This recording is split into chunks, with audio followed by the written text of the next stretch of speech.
अस्सलाम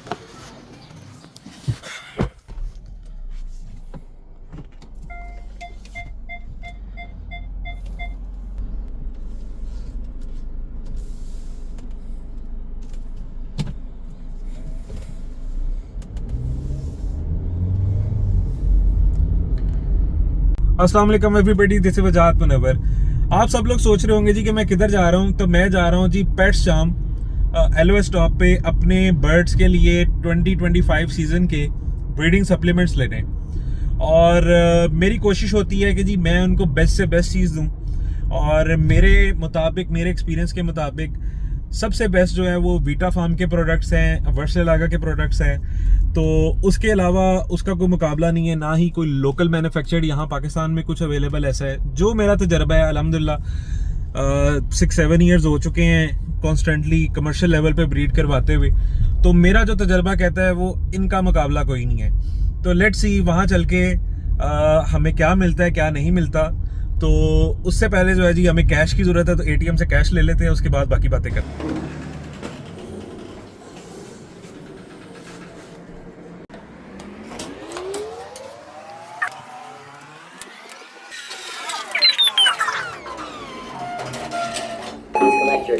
अच्छा तो जी पैसे हमने निकलवा लिए हैं, अभी हम गामजन हैं जी पेट्स जाम की तरफ।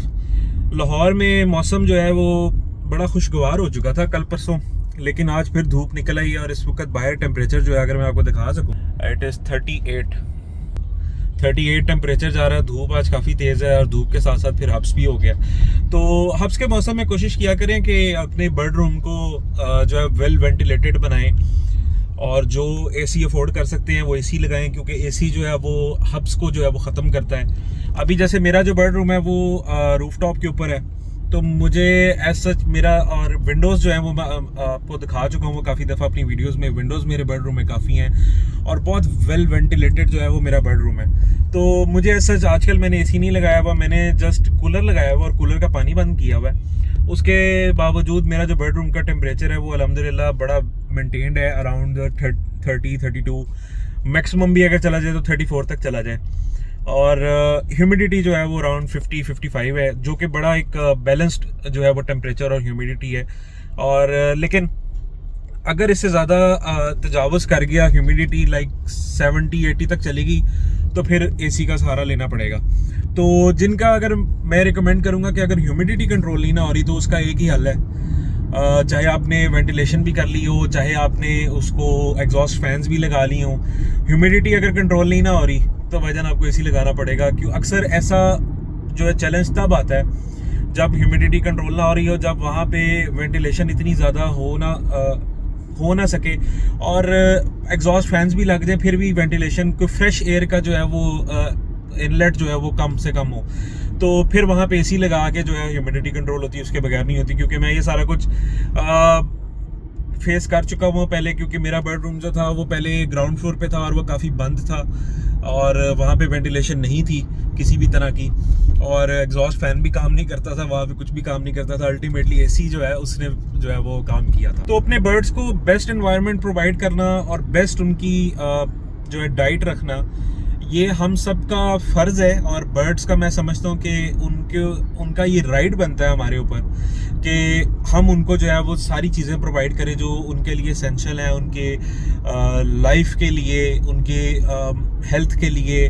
क्योंकि हमने देखिए ब्रीडिंग सीजन में तो उनका जूस निकालना ही होता है। जैसे एक बंदे ने वो क्रीम खा ली थी और जूस रहने दिया था, वो वाला जूस नहीं ये अच्छा वाला जूस जो अपने निकालना होता है भजन, उसके लिए बहुत ज़रूरी है कि हम उनकी डाइट का ख्याल रखें। सप्लीमेंट्स बहुत ज़रूरी हैं। जैसे मैंने आपको कहा कि जी मैं इंपोर्टेड सप्लीमेंट वीटा फार्म या वर्सेलागा इस्तेमाल करता हूँ, इसके अलावा जो है वो मेरा ट्रस्ट उठ चुका हुआ है, ना लोकल प्रोडक्ट्स ना ही कोई पोल्ट्री के, क्योंकि मेरा तजर्बा इतना बुरा रहा है कि मैं आपको बता नहीं सकता। एक बहुत जो है ना वो अच्छा ब्रांड यहाँ पे लॉन्च हुआ था पाकिस्तान में लास्ट ईयर, जिसका बहुत ज़्यादा चर्चा भी हुआ, लेकिन उसका नुकसान मैं जो है ना भर चुका हूँ। इस्तेमाल किया था सेकंड क्लास में, और बहुत ज़्यादा नुकसान उस चीज़ ने जो है ना मेरा किया। तो उसके बाद जो है ना मैंने कोई रिस्क नहीं लेना।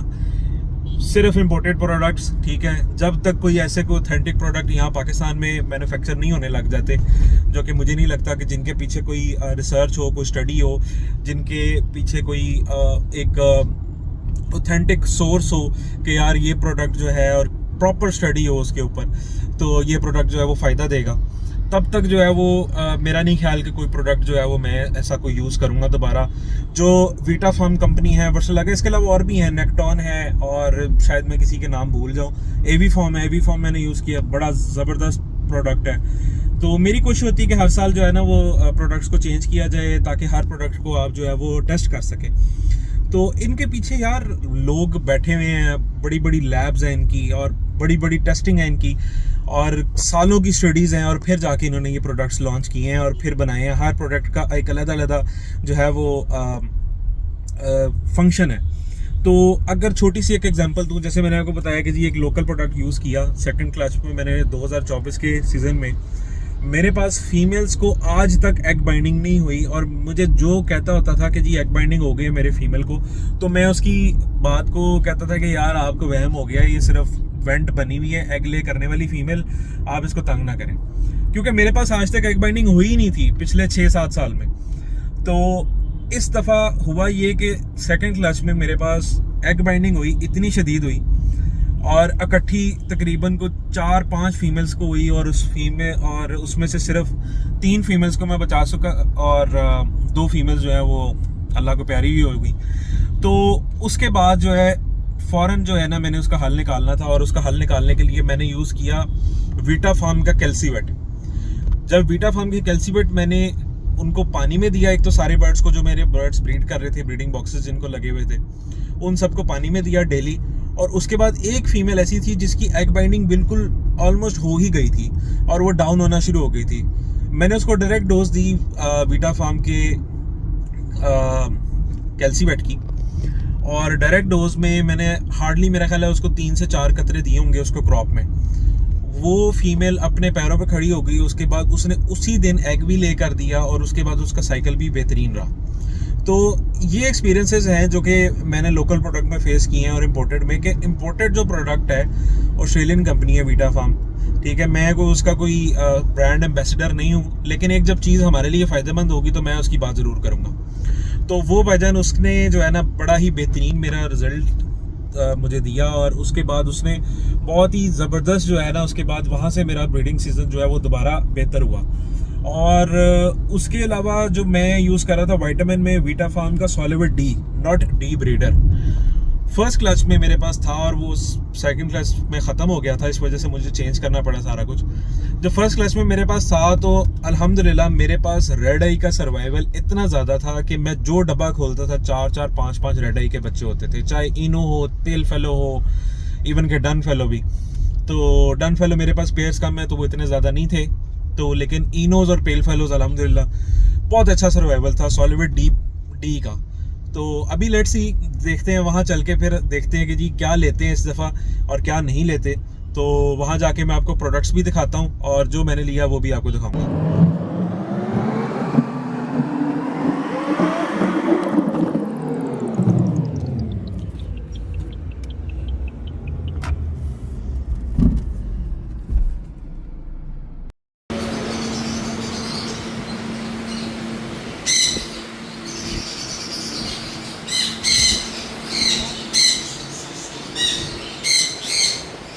अच्छा जी, जो हमने जो प्रोडक्ट्स चूज़ किए हैं उसमें है सॉलिविट डी ब्रीडर और वीटा फार्म का सिनबायोटिक, ये डाइजेस्टिव एंजाइम्स हैं। कैल्शियम अभी नहीं लिया, कैल्शियम का हम बाद में डिसाइड करेंगे। सर जी मुझे ये बताएं कि आपको कितने साल हो गए हैं इस शॉप पे? मुझे 7 से 8 साल हो गए। अच्छा, और आपके नज़दीक जो है वो सबसे बेस्ट जो सेलिंग प्रोडक्ट है या जिसका रिज़ल्ट सबसे अच्छा है वो कौन सा है? वीटा फार्म सबसे बेस्ट है। वीटा फार्म सबसे बेस्ट है। इसके बाद सेकंड नंबर पे कौन सा आता है? वर्सल आगा, नेक्टॉन, उसके बाद फिर आके कोई सही हो गया, ज़बरदस्त। ये सबसे जो बेस्ट प्रोडक्ट है ना, हाँ, सबसे टॉप की, सबसे टॉप पे जो है वो वीटा फार्म वीटा है। फार्म। ठीक हो गया, ब्रांड भी उससे नॉर्मली आते हैं। ठीक हो गया, बिल्कुल सही है। तो इसका यूज़ बहुत मुनासिब होता है, हाँ। साथ ही जो इसका रिजल्ट है ना